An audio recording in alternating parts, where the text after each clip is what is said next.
The stars outside the bridge window didn't move. They never did. The patrol ship Velatron floated quietly in Sector 19 Beta, far from trade lanes or colonies. It was just another boring sweep of space. Commander Rallick yawned and leaned back. In his chair, his long, scaled fingers tapped the control panel lightly. No traps, no traffic, no excitement, he mumbled. Lieutenant Sora, sitting at the sensor station, gave a tired smile. If something ever happened out here, I think I'd faint from shock. Suddenly, the console beeped once, then again, then faster. Sora leaned forward. Her smile faded. Commander, I have a signal. It's strange. Rallick sat up. Strange how? It's not in the database. No language, no pattern, just noise. She pressed a few buttons, but it's powerful. Rallick frowned. Origin? Sora hesitated. Sector edge. Approximately 120,000 kilometers and closing. Could be a meteor, Rallick said. Could be, she agreed. But meteors don't pulse like this. On the screen, the signal's pattern changed, slow bursts turning rapid, almost like a heartbeat. Rallick stood and walked over. Put it on speakers. The bridge filled with a low, rumbling hum. It wasn't just sound, it vibrated in their bones. Ensign Vought on engineering. Combs winced. Commander, I'm getting power fluctuations in the lower decks. Rallick's eyes narrowed. We're not even moving. Exactly, Vought replied. Something's interfering. Sora tapped her screen again. Sir, the signal's getting stronger. And there's something else. What? Rallick asked. A shadow. It's on the edge of our long-range scan. Massive. Like Dreadnought class. Massive. Rallick's heart skipped a beat. There were no dreadnoughts in this sector. He turned all stations alert status yellow. Charge shields. Begin active scans. Already tried, sir, Sora said, her voice tense. Scanners won't respond. Rallick stared at her. What do you mean? They just won't. It's like something is turning them off. Vought's voice returned on the comm. Commander, we've lost engine control. Navigation's frozen. Rallick's eyes moved to the main screen. There, emerging slowly from the dark, was a shape, black, silent, no lights. It didn't glow like their ships. It didn't hum with power. It just was, and it was enormous. The bridge fell silent. That's no meteor, Sora whispered. The unknown ship came closer, slow and deliberate. No transmissions, no visible weapons. But the Velatron's lights flickered again. Then the temperature dropped, Sir Vought said. Our core is losing stability. Something's draining us. Rallick spoke with forced calm. Try hailing them. Use every frequency. Sora tried again and again. No reply. No bounce back. It's like we're shouting into a black hole. The ship stopped just 2,000 kilometers off their bow, still silent. Then their lights died completely. Red emergency glow took over. Rallick's comm crackled. Bridge, this is medbay. All biomonitors just reset. Crew vitals unreadable. Engineering. To bridge came Vought's voice again. We're dead in space. Life support's failing. Backup systems are wait, something's inside. Rallick spun toward the comm. Repeat that. There's movement, I think. I think it's inside the walls. Sora backed away from her station. Commander, what is that thing? Looked back at the black ship. I don't know, he said, but it's not here to talk. Suddenly, all monitors flashed on at once. A single symbol appeared. Not alien, not code. It was a letter. English, just one word. Observe. Sora gasped. That's a human word. Rallick stared. How do you know? I studied fringe linguistics. It's old Earth. It means someone's watching. Before he could reply, the word vanished. The ship turned slowly, then vanished into the dark. The Velatron shook, then everything powered. Back up at once. Lights, gravity, engines. As if nothing had happened. Systems are responding. Vought reported. Sora looked pale. Commander, that wasn't just tech. That ship changed space. Rallick nodded slowly. Log everything. Transmit back to High Command. Tag it first contact. Hesitated. Do you think it was a warship? He looked at the cold black space where the ship had vanished. Yes, he said quietly, and I think that was the kindest version of it. Hours later, in the Galactic High Command chamber, the footage was played to a silent audience. Of over 70 alien species, Leaders stared at the black, silent ship, at the single human word. A technician whispered, "Their ship never activated weapons. It didn't need to, just its presence shut everything down." Another diplomat shook his head. "That's impossible. No race has power like that." An older council member leaned forward. "I warned you," he said softly. "Humans don't speak loudly. They let their machines speak." A vote began. Should they approach Earth in peace or prepare for war? But Earth had already sent a reply. A message played across the chamber. This was a demonstration. The next one will not be quiet. And then, once again, silence. But this time, it was terrifying. The alien patrol ship, Velatron, drifted through deep space, still recovering from what had happened. Their systems were back, lights stable, engines humming, but something felt broken, not in the ship, but in the crew. Commander Rallick stood. Silently in the bridge, his claws gripped the metal rail as he watched the blackness beyond the glass. He didn't say a word. Neither did Lieutenant Sora. No one did. The shadow of that warship, silent, massive, deadly still, lingered in their minds. Commander Sora finally whispered, "I've reviewed the footage 5 times. That ship, it didn't appear. It arrived." Rallick turned. "What's the difference?" Sora's eyes didn't leave the screen. Ships appear on sensors. They give off energy. They leave traces. This one didn't. It was just there. Rallick didn't respond. Instead, he activated the bridgecom. "Engineering, status." Vought answered immediately. "All systems green." "But I ran a scan of our black box." "Sir, every time that human ship got closer, our data feed warped like space itself was bending. We didn't just lose power, we lost time." Rallick's jaw tightened. "Are you saying it's using temporal interference?" "I don't know," Vought replied, "but I've never seen tech like that. It didn't attack, it didn't jam us. It just overwhelmed reality around it." Suddenly, Sora's console beeped again. Not an error, a contact. She froze. "Sir." "It's back." Rallick rushed to her station. Location, same heading. "It's approaching slowly, but deliberately." Rallick clenched his fists, raised shields, "Prepare for evasive maneuvers." Sora tried. "I can't raise the shields." "Controls are locked." Rallick's voice turned cold. "How is it locking our systems before it arrives?" Sora whispered. "Because it never really left." A moment later, the massive dark shape slid silently into view again. No weapons, no signals, no noise. Just presence. It felt like a god was watching them. "Try hailing," Rallick ordered. Cora opened the channels. "This is Commander Rallick of the patrol ship Velatron. We are peaceful. Identify yourself." No reply. She tried again. "Unknown vessel, you are entering secure space. Please respond." Nothing. Then the screen flickered. A new message appeared in the same human letters as before. "Do not interfere." Rallick read the words out loud. Sora whispered, "Sir, this is a warning." "From who?" he asked. "I think from Earth." The ship moved closer. But instead of stopping this time, it passed them, slow, silent, towering like a shadow of death. As it passed, the Velatron shuddered again.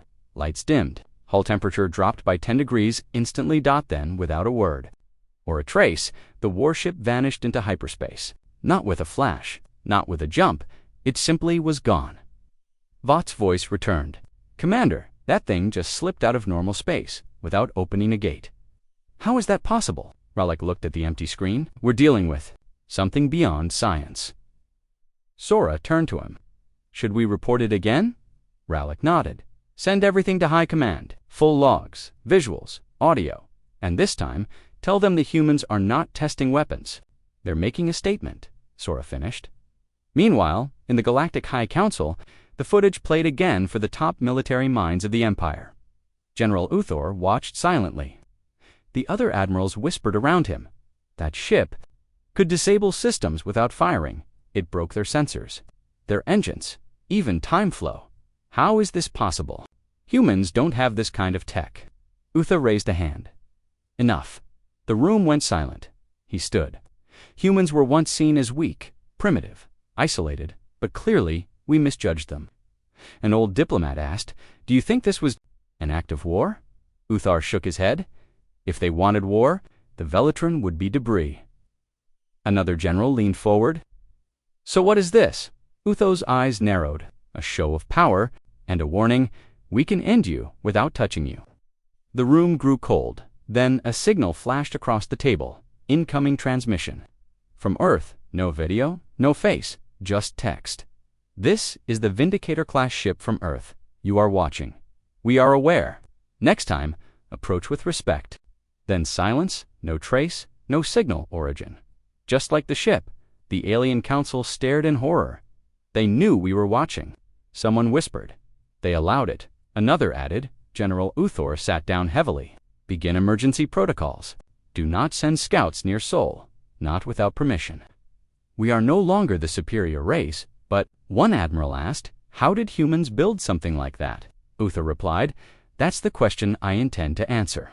Because if one warship exists." He paused. Double quotes, ... there may be more. Back on the Velatron, Rollick watched the stars again. Sora walked beside him, her voice soft. "We've patrolled for 10 years, seen pirates, smugglers, battlecruisers, but nothing like that." Rollick nodded. It didn't fire, didn't speak, and still, it felt like death itself had passed by. "What do we do now?" Rollick looked at her. "We prepare, we study, and most of all, we stay far away from Earth." The human warship moved like a ghost through space. No sound, no signal, no trace.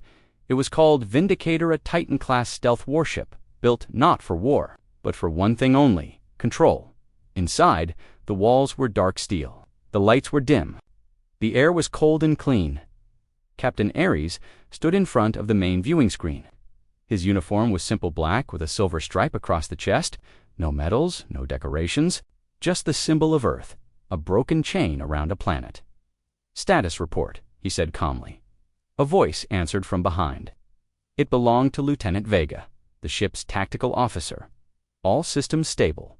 Cloak engaged. Observer-class drones are active and returning." Ares nodded, and the alien patrol ship, Vega, smiled slightly. Frightened, disabled, but alive. As planned, Ares turned toward her. Any aggression from them?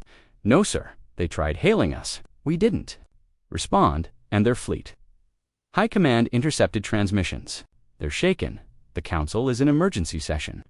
Ares walked slowly toward his command chair and sat down. He didn't speak for a moment. Then he said, "Play back the moment we revealed the message." The screen lit up. A single word appeared. "Observe, then, the second message. Do not interfere." Ares watched in silence. "That should be enough," he said. "Let them fear the silence. Let them fear what they don't understand." Vega looked at him. "Do you think they'll act?" "They won't," Ares replied, "because they don't know how to fight something they can't see." He stood again. "And that's our strength. Not power, not fire, but mystery behind." "Him," a deep voice spoke. "Captain." It was Commander Holt, the ship's AI specialist. He stood beside a glowing sphere of blue energy, the core AI, known only as Echo. "The alien council attempted to trace our jump path," Holt said. Ares raised an eyebrow. "Let me guess they failed." "Yes," ECHO's voice replied. It was calm and almost human. "They tried using dimensional mapping. Our warp signature bent their data. They're looking in the wrong galaxy." Ares smiled. "Perfect." Echo continued. "However, there is something new. One of their science ships is approaching the edge of Sol space. Quietly, no weapons. Likely another observation. Send a drone," Ares said. "Let them know we saw them first." Vega pressed a button. A small black sphere detached from the ship and zipped into hyperspace. Ares turned to her. "Make sure it stays invisible. No direct contact." "Understood." The captain walked back to the viewing screen. The stars were still, but in his mind, the galaxy was already moving, shifting, changing. The message had been sent. Now, the waiting began. Hundreds of light years away, the science vessel Kyrax floated at the edge of Sol system. Its crew of 11 worked quietly, scanning distant planets, moons, and strange satellites. The captain of the Kyrax, Commander Seln, tapped her claws on the console. "Strange readings," she muttered. Her science officer, Grent, looked over. Magnetic fields? No. Something else. A presence. Grint laughed nervously. We're all a little jumpy after what happened to the Velatron. Selene didn't smile. We're not imagining this. Then her monitor blinked. Contact, she whispered. Where? Grint asked. Above us. They looked up Hansel. Nothing. Then, slowly, a shape appeared. Black, round, silent. It hovered without moving. No lights, no energy readings. A drone, Grint said, voice shaking. Selene swallowed. It's watching us. Then the screen flashed again. Another human message. This is your only warning. Leave Earth space. The drone vanished. The crew sat frozen. We're going back, Selene said firmly. Now, Grint nodded without argument. Back on the Vindicator, ECHO reported the event. The alien science ship has turned back. Ares nodded. Good. Then he turned toward a small chamber in the center of the bridge. Its door opened with a hiss. Inside was a long silver pod, covered in glowing wires. Ares stared at it. What about the artifact? He asked. ECHO's voice grew lower, stable, still inactive, but pulsing slightly. Vega looked uneasy. We shouldn't have brought that thing aboard. We didn't find it, Ares said. We inherited it. Holt stepped forward. It's not human tech. It's far older, but somehow it speaks to our systems. It boosted our cloaking. Changed our warp field, Ares replied, and that's why no one must ever take it from us, Echo said quietly. Agreed. The artifact is the reason they fear us. They don't understand it. That gives us power. Vega nodded. So what's our next move? Ares looked at her. We wait. Let the fear grow. Let them guess how many ships. We have let them wonder where we got our power. He paused, and when they come to talk peace, we'll decide if they deserve it. Back on the alien homeworld, panic was rising. In the council chamber, reports flooded in. The science ship was warned off. They detected us before we arrived. We still can't trace their jump signature. A senior general stood. We must prepare for war. But another counselor, older and wiser, shook his head. You want to fight the shadows? He asked. You want to battle a ghost ship that kills engines with a thought and speaks without speaking? The room fell silent. Then a message arrived direct from Earth's diplomatic station. It read, You sent a ship to watch us. We sent one to watch you back. Don't do it again. One sentence. But it changed everything. The council voted no war, no contact, no interference. From that moment on, Earth was left alone. But deep inside the council minds, one fear remained. How many more ships like Vindicator were out there? And worse, what was hidden inside them? The High Galactic Council sat in complete silence. 12 species, 12 voices. But today, none of them spoke. On the giant screen above them, a single sentence blinked in white text. You sent a ship to watch us. We sent one to watch you back. Don't do it again. It came from Earth. No face, no name, just a message, and no one knew how it was sent. It didn't come through our usual channels, said Counselor Dren of the Kaltari Empire. His long arms shook slightly. This message passed through 6 different cum relays and left no trace. Counselor Velk, leader of the Talon Union, leaned forward. A race that can send messages without using our network and do it instantly should not be ignored. Counselor Riva from the insectoid Virach clicked her mandibles. We already ignored them. That was the mistake. The head chair, Supreme Speaker Millar, stood. His face was pale. His voice was slow. We are facing something dangerous. Something we don't understand. He looked at the screen again. The human ship Vindicator peered without warning. It disabled one of our patrol ships, then it left without firing a single shot. And now, this. He raised his hand. A second screen lit up, showing the message Earth had sent earlier. This was a demonstration. The next one will not be quiet. Murmurs filled the chamber. They're threatening us. They've shown restraint. This is war. This is warning. Counselor Dren stood again. We need more information. We need to know how many ships Earth has like. That one. If Vindicator is one of many, they could destroy us, Velk finished. No, said Riva suddenly. If they wanted to destroy us, they would have already. The room went quiet again. Counselor Gorax from the armored Brand Dominion stood up. He was the loudest war supporter. Cowards, he shouted. You fear shadows and empty words. I say we send a fleet. Let's see how strong Earth really is." Malor replied sharply. "And if you're wrong, you risk all our lives, all our colonies." Gorak slammed his fist on the table. "So what? Let them walk over us?" "No," said a quiet voice from the far end of the room. Everyone turned. It was Archivist Zell, the oldest member of the council, blind in one eye, his skin dry and wrinkled. He rarely spoke, but when he did, others listened. "Let me tell you what I've found," Zell said slowly. "We looked at humans and saw a young species, a planet-born race. But I dug deeper.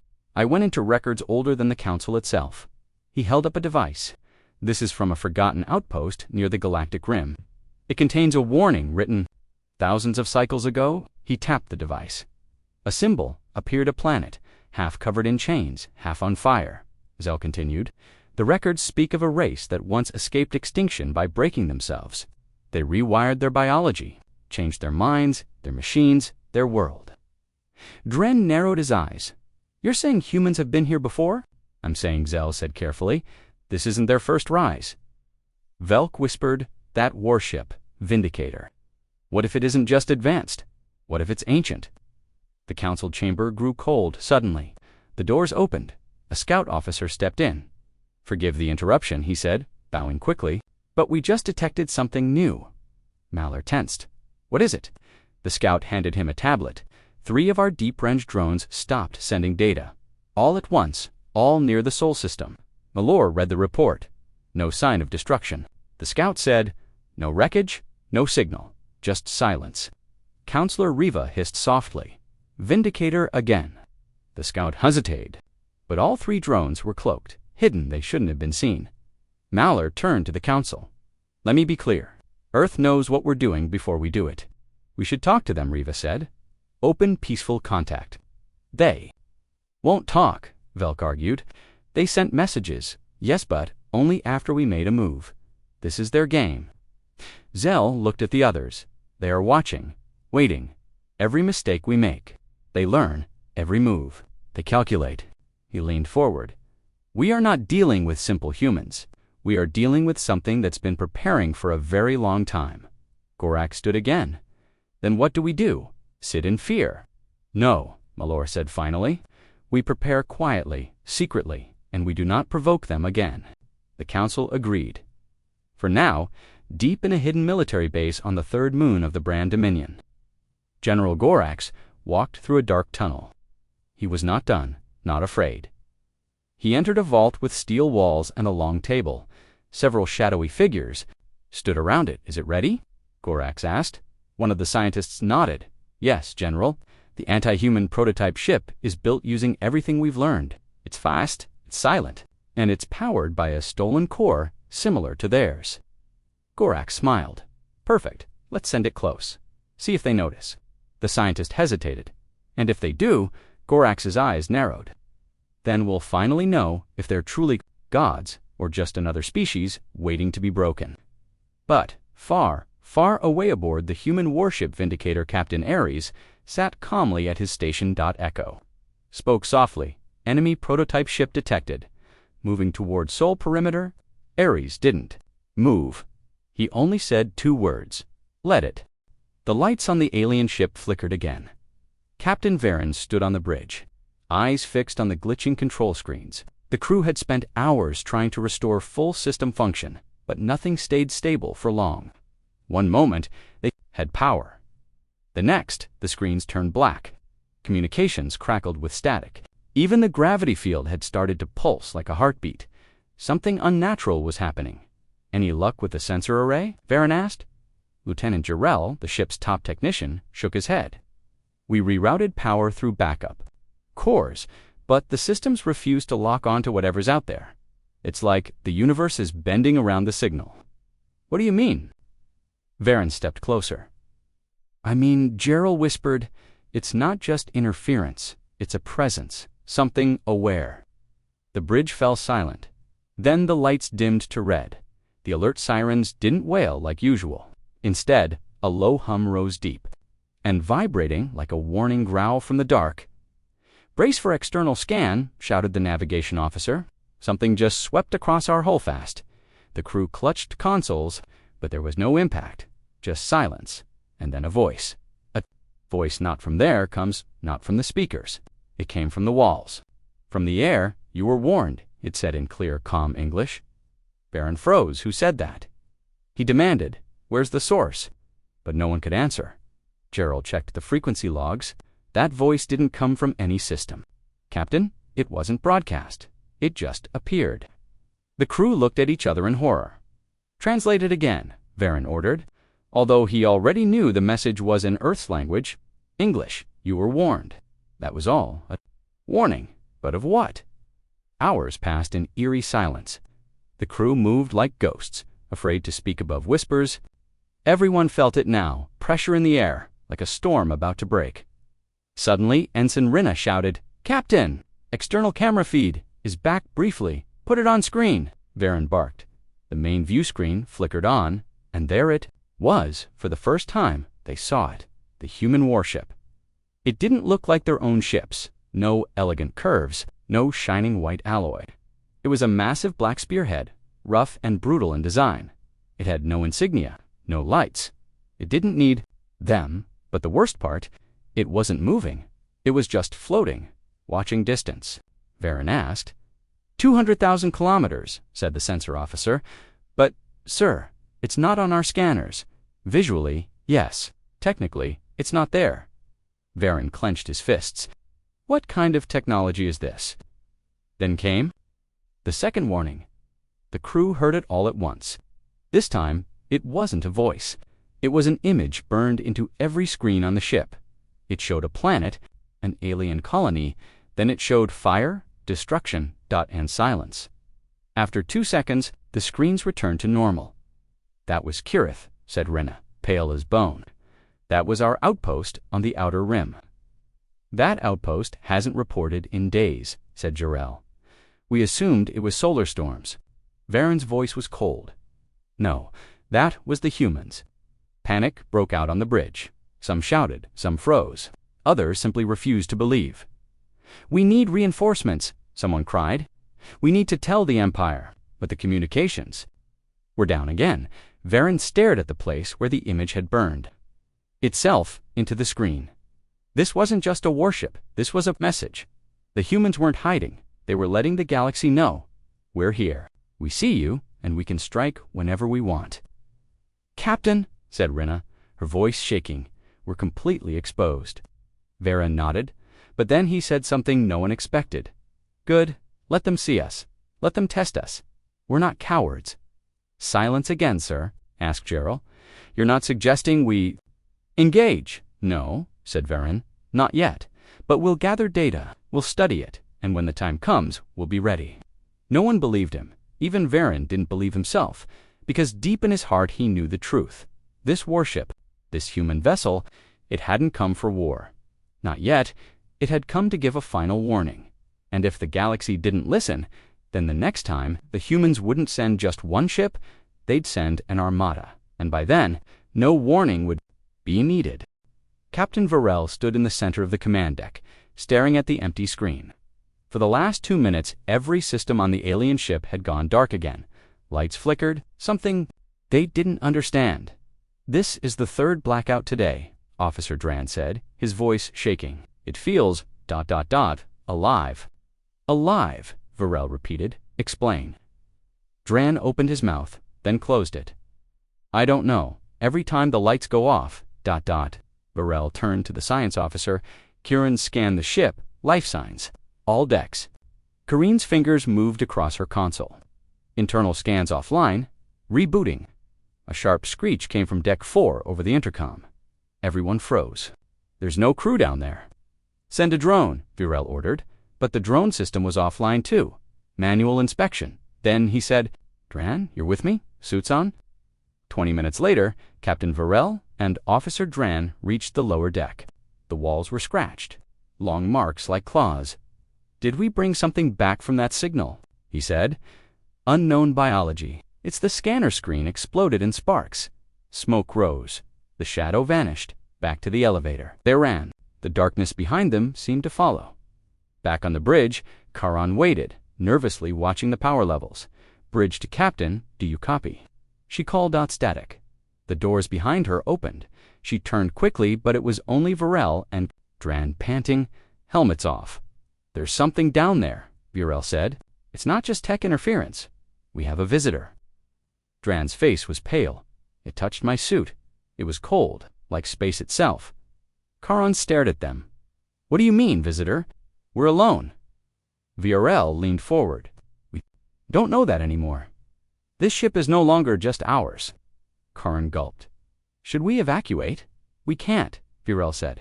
Escape pods are jammed. And that warship? It's still out there. Suddenly, the main screen turned on by itself. The human warship was visible again, but this time, it was closer, much closer, and something was different. The ship's shape had changed, Charon said, voice shaking. It's evolving. Dran stepped back. That's not a ship anymore.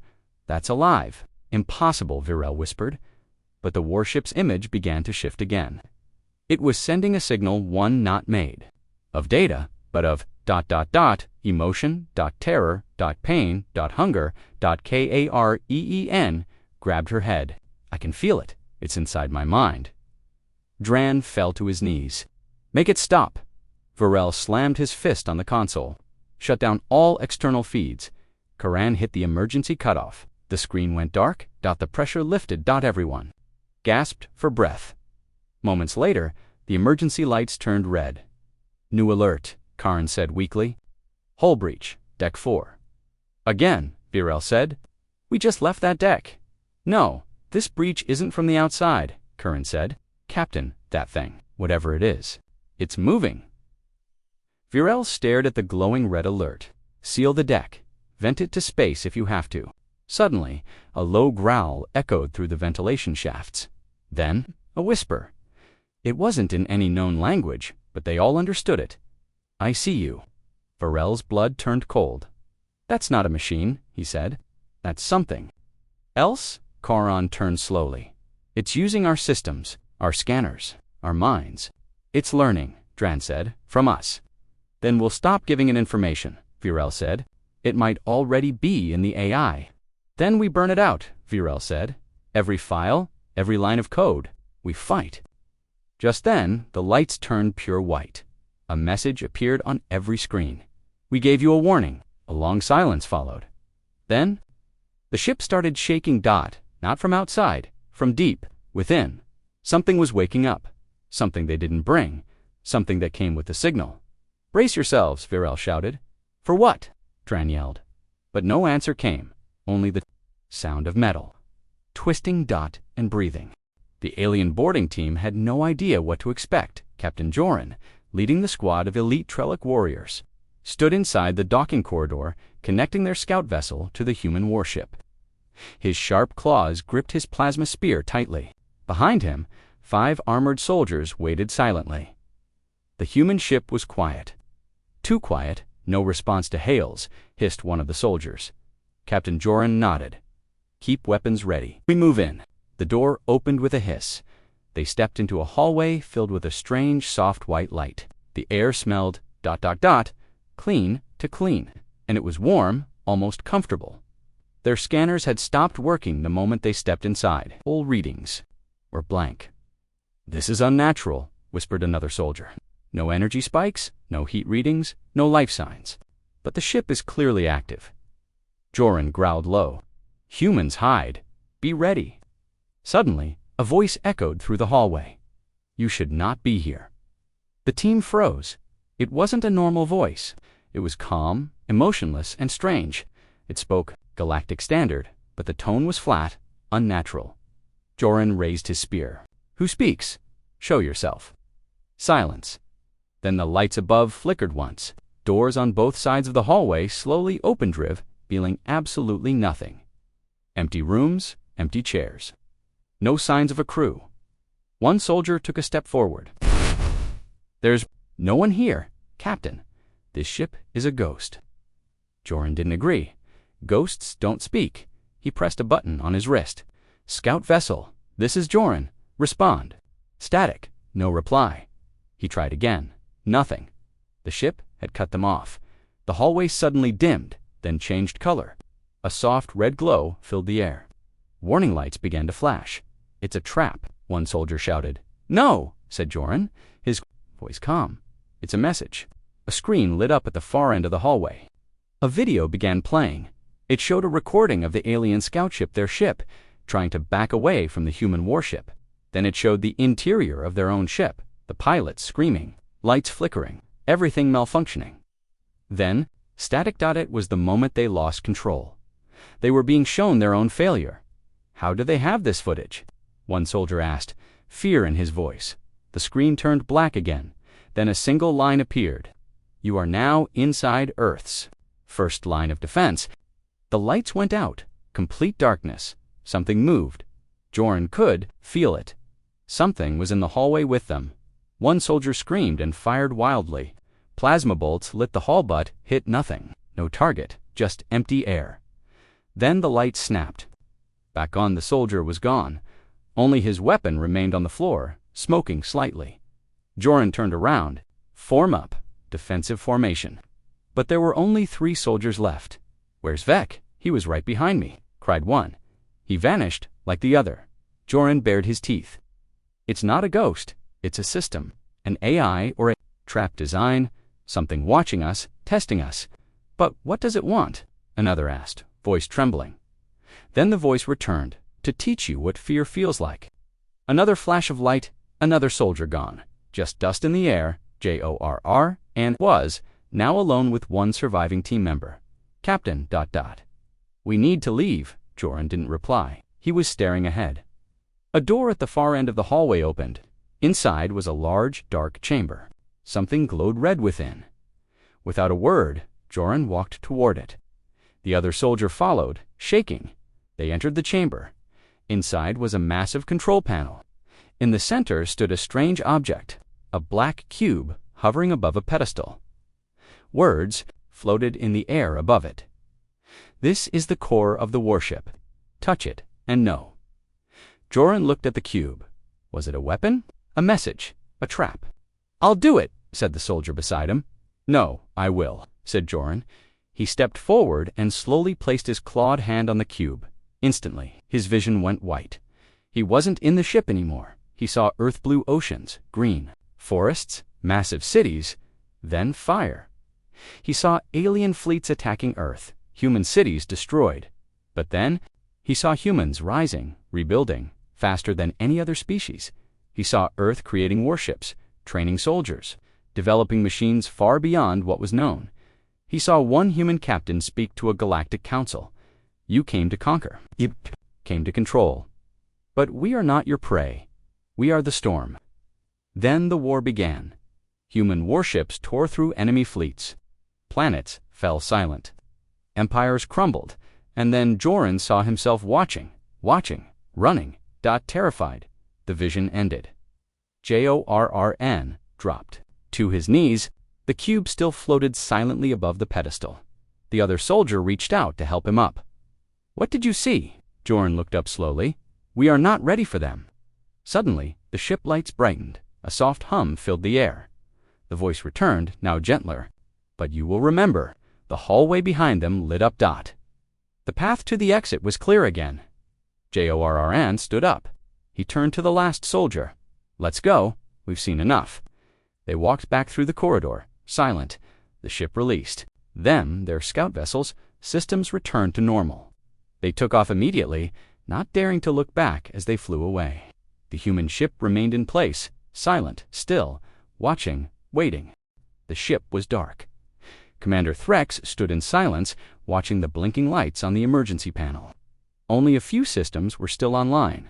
Everything else had shut down the moment the human warship sent that last pulse. "Status?" Threx asked in a cold voice. Zarni, the lead engineer, looked up from her station. Her scales were slick with sweat. "Navigation is offline. Engines are frozen. Life support is running on backups and communications." Zarni shook her head. "Gone." That pulse hit everything. Threx turned away, eyes narrowing. Outside the viewing window, the human warship still hovered in space, silent, still.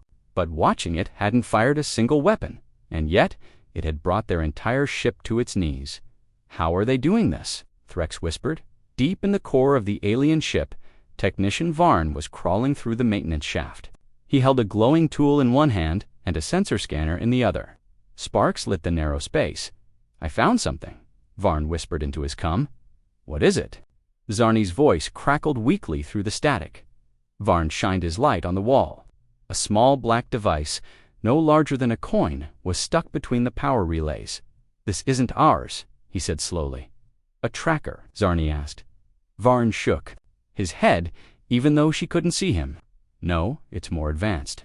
This thing is pulsing with dark energy." Suddenly, the device blinked out. Then everything went black dot. In the command room, alarms exploded. "Core systems just rebooted," shouted a pilot, without commands. Threx barked, "Yes, sir. Something's taking control remotely." On the screen, new symbols appeared, symbols in Earth's language. "Decrypt it." Threx ordered. Zarni stared at the screen, heart pounding.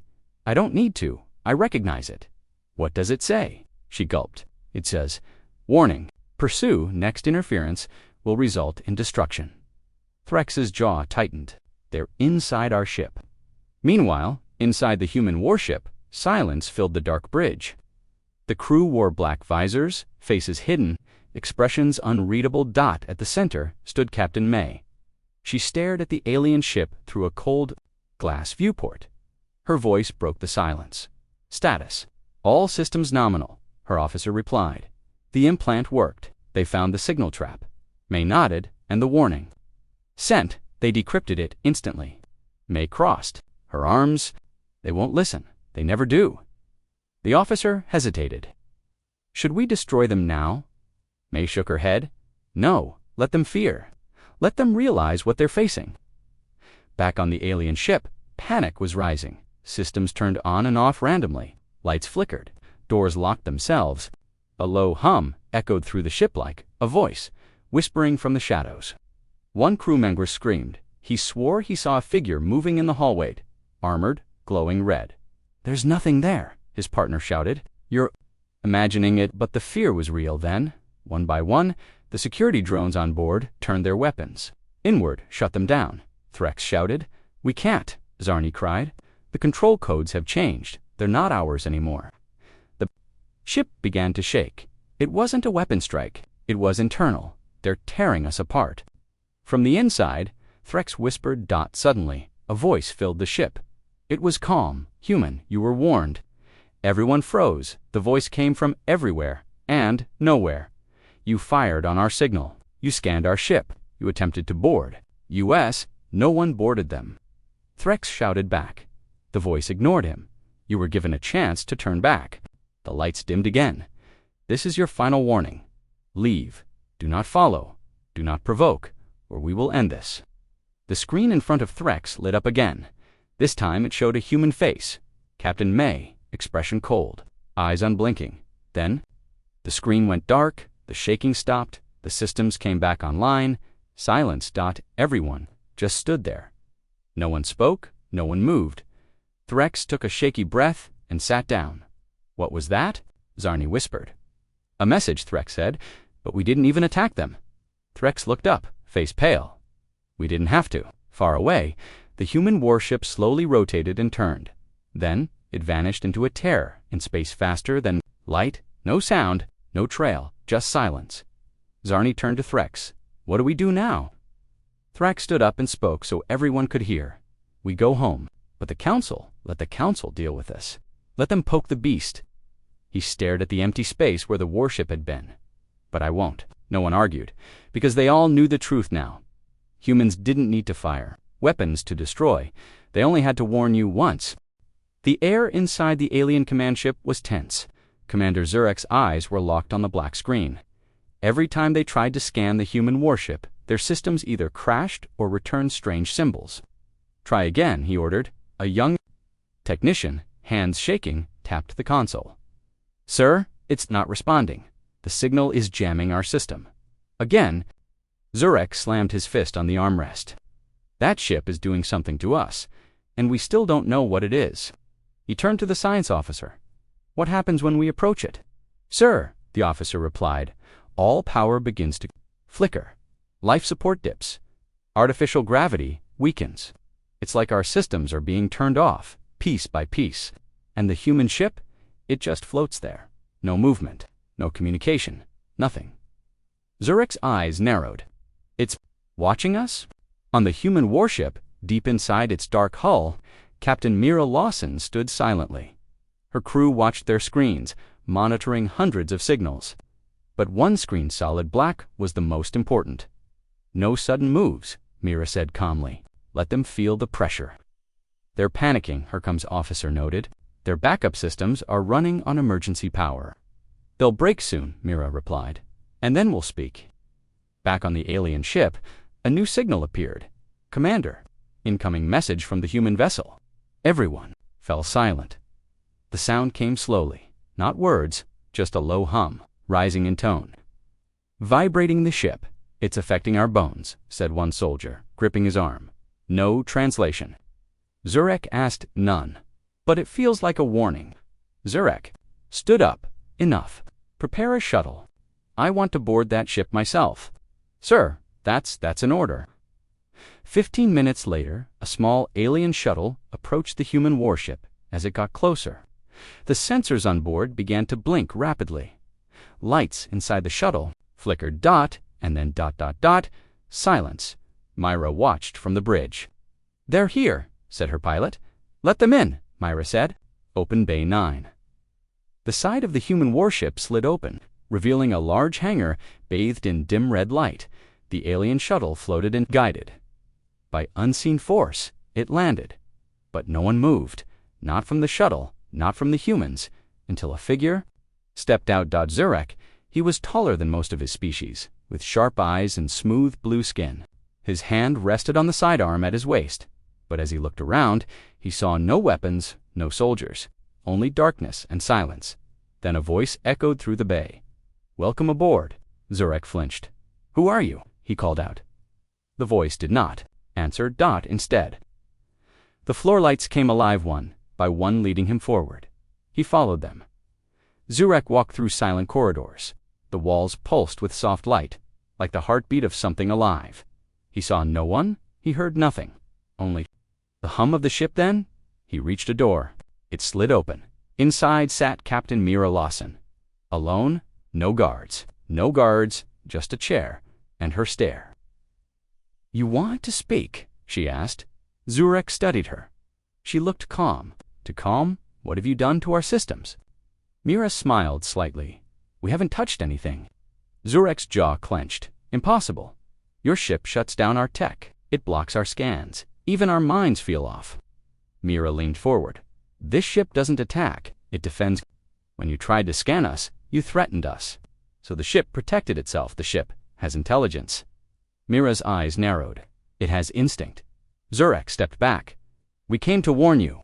This galaxy doesn't want human warships. Your presence is ...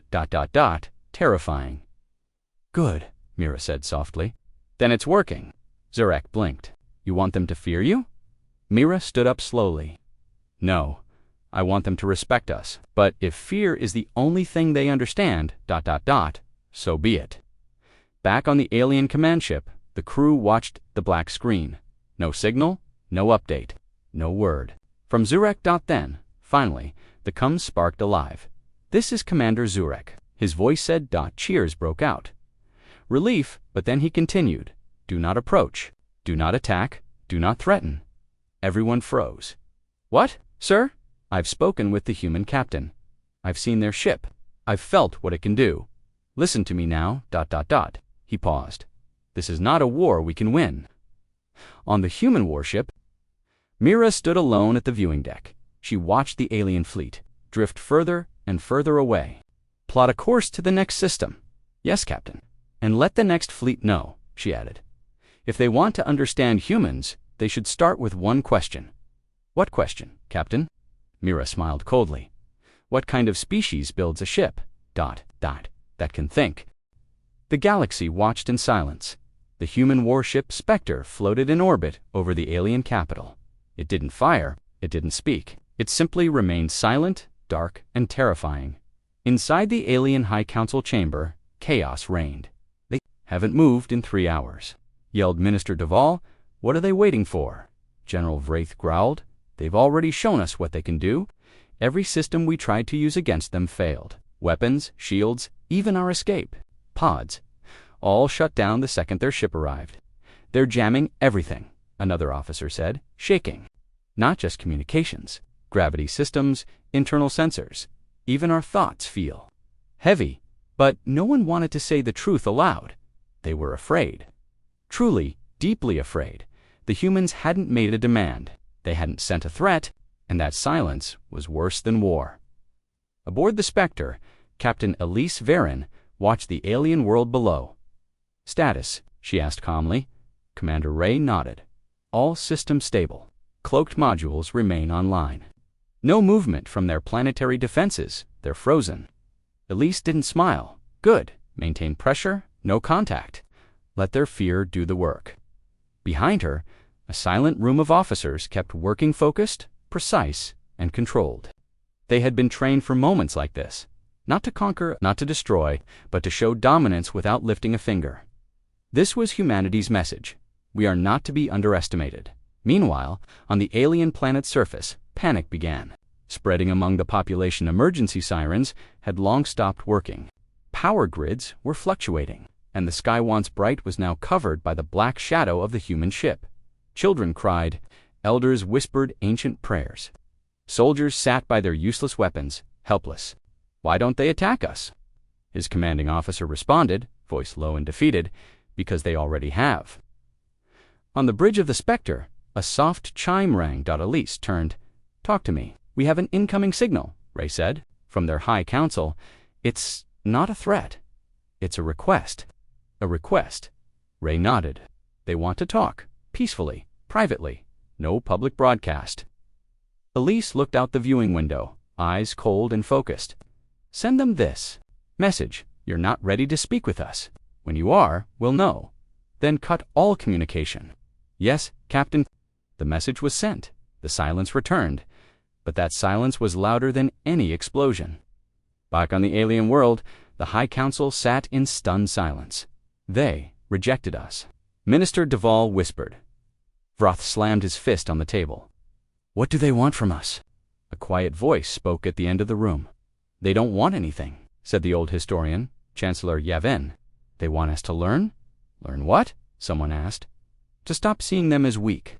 To stop assuming they are behind us. They could have destroyed us 10 times over, but they didn't. That is not mercy. It is power."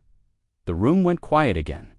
Meanwhile, above the planet, the Spectre slowly began to move. It turned, without a word, and vanished from the orbit. No trail, no sound, just gone. The galaxy exhaled, but they would never forget what happened. Weeks later, in the Galactic Assembly, representatives from dozens of species gathered in a secret meeting. A tall, armored figure stood in the center. It was Ambassador Kren of the Gorgal Empire, the very empire that first detected the Spectre. He began to speak. "We have faced many threats," he said, voice calm. "Black holes, civil wars, plagues. But none," he said, "have ever made us feel what humanity made us feel." He paused, letting the silence settle. "Fear," he said simply. "They didn't kill us. They didn't conquer us. They simply stood there. And everything we built, every shield, every defense, every arrogant belief, collapsed. That is, the real weapon, not lasers, not bombs, but precision, patience, and silence." The room remained silent. He looked up. "So I ask you all, will we keep pretending humans are just newcomers? Or will we admit we've underestimated them for far too long?" No one spoke, but the fear was shared. The message had been received, loud and clear, back on Earth. "Captain." Elise stood at the cliff's edge, staring at the stars. Her mission was complete. She had never fired a shot, never broken a treaty, yet she had left an entire world trembling. A young cadet walked up behind her. "Did we win, Captain?" She turned slightly. "We didn't fight, but they're scared," she said, "because sometimes the most powerful weapon is knowing when not to use it." The stars blinked overhead and somewhere in the dark. The galaxy remembered the day. Silence screamed.